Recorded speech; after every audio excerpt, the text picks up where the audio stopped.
Alright, so in the last video we talked about like what gear is best, but in this one I wanted to talk about what order you should be doing things ideally.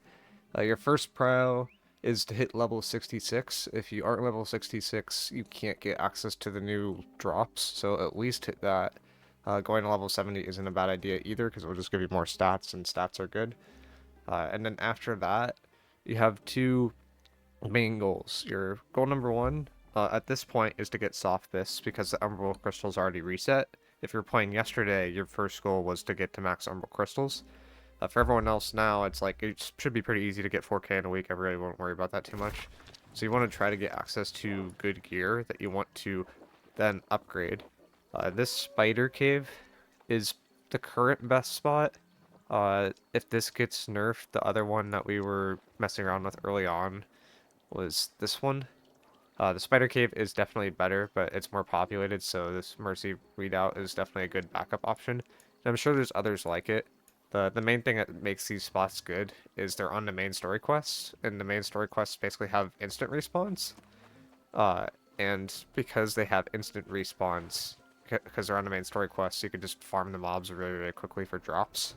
So that's why those two are kind of insane. And I'm sure there's other spots like this on the main story quest as well that other people just kind of pass by. So look for that. And then after you're able to get that gear, you should be looking to upgrade it using Emerald Crystals. I think Duke Sloth put a video out on this already. There are really two best methods in the early game to get Emerald Crystals. The number one I would recommend is chest runs. Chest runs technically aren't the most efficient method, but what chest runs do have is an increased chance to get artifact, or not artifact, but Lego jewelry for some reason. Like chest runs are just notorious for that throughout the history of New World, and this patch seems to also be the same case. So I would do those just to have the ability to roll like 3 perk jewelry, because that's just like very, very strong. If you aren't doing, if you don't want to do chest runs, or if you've done your chest runs, the next best thing for in order to get those Emerald shards is probably to do CTFs at this point. It's about 5 to 7 minutes per CTF, and you get 150 if you win or lose. That one's really good. I expect that to get kind of fixed at some point soon. Uh, and then after that, like, it kind of goes down in varying degrees. M1s aren't bad, but the M1 through M3 gear is just, like, probably worse in terms of quantity than you'll get from the loot cave, so to speak. If you guys played Destiny 1, you knew about the loot caves. This is basically a loot cave. And the other thing I would look at too is there are maps for tarot cards that are out. Let me see if I can pull one up. This is one. So the tarot cards are used for the new Elite Zone chests. The new Elite Zone chests are like they have a higher degree of drops where they could drop charms compared to the old zones. So I would focus on getting these. In terms of like where all the chests are, I don't think New World Database is updated yet, but if you go to New World Buddy and then you go down to map, you can see the map of the entire game. And then up here at the top left, there's the gatherables. If you go to chests, and then you just turn on elite, it will show you where all the elite chests are. So there's a lot like in this lower area. I don't think this shows the underground, but you could see like different entrances to the underground like on the map depending on like what you discovered.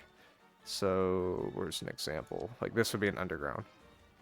So from here, apparently there's chests at the bottom, and then there's mine carts to go to other areas of the underground, and then those areas also have a ton of chests. So there are a good amount of like loot options there. From those, you can get different charms, and charms are going for a lot on the market. So that's something that's probably worth doing as well. Like if I were to come over here and type in, like the one I've been doing is Enchanted Ward, but let's do Elemental Aversion just for fun, because I don't think people have actually farmed this one as much. Okay, so it's down a bit. They're at 8K now. This is like 40K yesterday. But some of these are really, really cheap. Some of them are more expensive depending if they're better or not. So Sacred's probably a little bit more expensive. Yeah, it's at 10K. Elemental Aversion's generally a little bit more expensive. But a lot of people were crafting this one, so it's at 8K. There's Grit Ward, which is at 9K. And you can kind of go down the list from there and just kind of figure out what you want to do. The other really underrated one, Keenly Fortified, is an insane mod. No one's put orders on this, but this is like one of, if not the best defensive mod currently in the game. It's just very, very high uptime for a very high amount of fortify, and I would like heavily, heavily recommend running at least one of those on your gear. So look out for that too. But that's like all to kind of progress into the mid game, I'd say, for this patch. The end game I'll do in a separate video. But in terms of like identifying where set bonuses are and like where sets are and like how to get those, it's a little complicated. It seems like some of them never got added into the game either.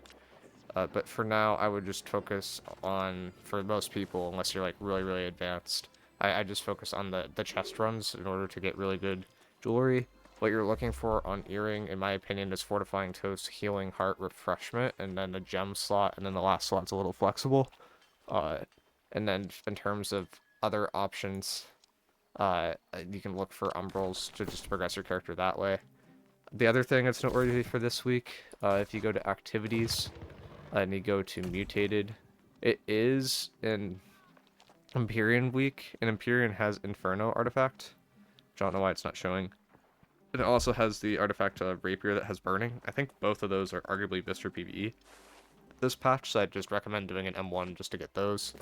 And the other thing I was doing yesterday, but I didn't think the results were that good, but you can do soul trials, and soul trials have a chance for these mods too, which are like, worth 8 to 10k.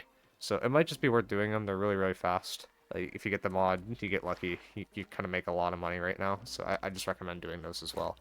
And with that being said, let me know if you guys have any other tips. I know some people have been trying to do like OPR 3v3s. The problem with OPR and 3v3s is they actually have a scoreboard, so if you lose, you don't get as many umbrals. Whereas the CTF, the scoreboard like just got added. So even if you win or lose, like the game doesn't really know if like how well you did, so they just give you the max reward every single time. So that's why CTF is a little better. CTF also has a mercy rule versus OPR does not in 3v3. I mean, it's pretty fast for 3v3, but you're just not getting as many per minute as you are in CTF. So my order for in terms of like what's BIS, in terms of getting these, number 1 would be the raids if you're actually good at them, but they're pretty hard right now because gems are bugged. Number 2 would be CTF. Number 3 would be chest runs. And then after that, it's somewhere between these two PvP modes. But let me know if you guys have any other tips for other players, and I will see you guys in the next one. Peace.